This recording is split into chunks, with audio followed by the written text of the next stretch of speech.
आप देख रहे हैं अल्फा डिफेंस हिंदी में आपका स्वागत है।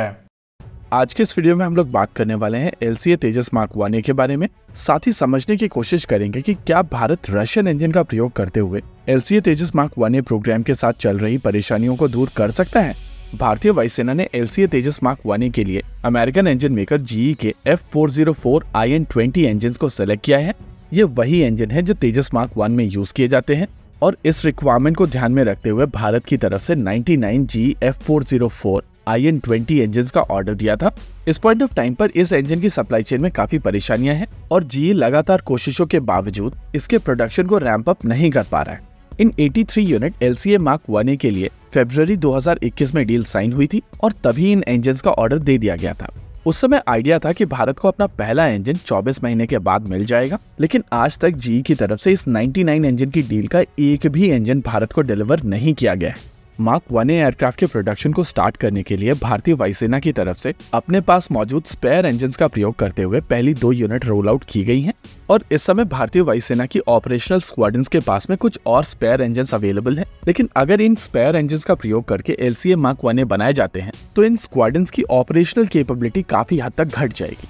यानी कि प्रैक्टिकली GE की तरफ से ये जो इंजन डिलीवरी में डिले की गई है उसके चलते LCA मार्क 1A का प्रोडक्शन रुक चुका है और ये भारत के लिए एक बहुत बड़ी परेशानी।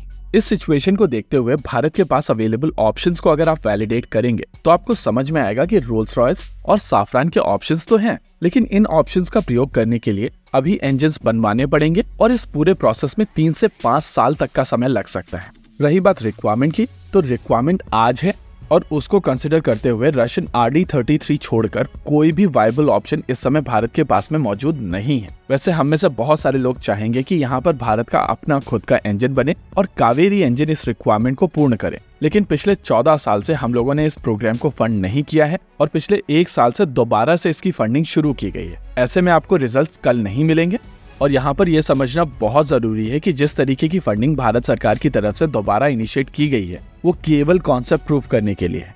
देखिए, किलमोव के RD-33 की जब भी हम लोग बात करते हैं तो ये इमेज हम लोगों के सामने आती है। शुरुआत में इस इंजन के साथ में परेशानी रही है और ये इंजन काफी ज्यादा स्मोक जनरेट करता रहा है, लेकिन साल 2001 के आसपास जो RD-33M के इंजन बनाया गया था वो कम से कम 7% ज्यादा थ्रस्ट जनरेट करने में सक्षम था और इसमें किसी भी तरीके का स्मोक नहीं आ रहा था। ये इंजन 1145 किलोग्राम का इंजन है और ये मैक्सिमम 88 किलो न्यूटन तक का थ्रस्ट जनरेट करने में सक्षम है।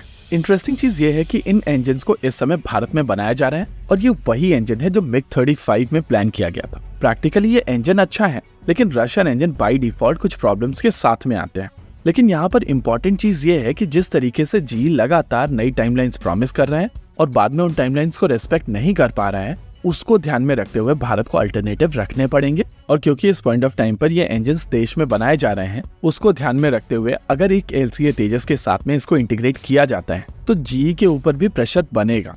वैसे GE की तरफ से इन इंजन्स को लेकर नेक्स्ट टाइमलाइन जो प्रॉमिस की गई है वो इस साल सितंबर की है और तब तक अगर RD-33 को लेकर कुछ कॉन्वर्सेशन होती है और कम से कम अगर MOU भी साइन हो जाता है तो नेचुरली GE के ऊपर यहाँ पर प्रेशर बनेगा और लगभग 200 इंजन की डील अगर रशिया की तरफ टिल्ट होती है तो वो GE के लिए एक बहुत बड़ी एम्बैरेसमेंट होगी। साथ ही GE F414 का जो पोटेंशियल ऑर्डर है वहां पर भी काले बादल आएंगे। इस सिचुएशन को ध्यान में रखते हुए GE के ऊपर जिस तरीके का प्रेशर बनेगा उसके चलते GE हर वो मुमकिन कोशिश करेगा जिससे उनकी supply chain issues sort out हो और इस पॉइंट ऑफ टाइम पर इसी तरीके के प्रेशर की आवश्यकता है। वहीं दूसरी ओर जिस तरीके के अप एंड डाउन भारत और US के रिलेशनशिप में रहे हैं उसको ध्यान में रखते हुए बैकअप होना चाहिए और अगर वो बैकअप रशियन इंजन का बैकअप है तो वो प्रोग्राम के लिए एक बेहतर अप्रोच है। वैसे यहाँ पर बेस्ट अप्रोच कावेरी ही होता, लेकिन जो हो गया उसको बदला तो नहीं जा सकता। इसी के साथ आज के इस वीडियो में रखते हैं केवल इतना ही। वीडियो को अंत तक देखने के लिए धन्यवाद। देखते रहिए अल्फा डिफेंस। जय हिंद।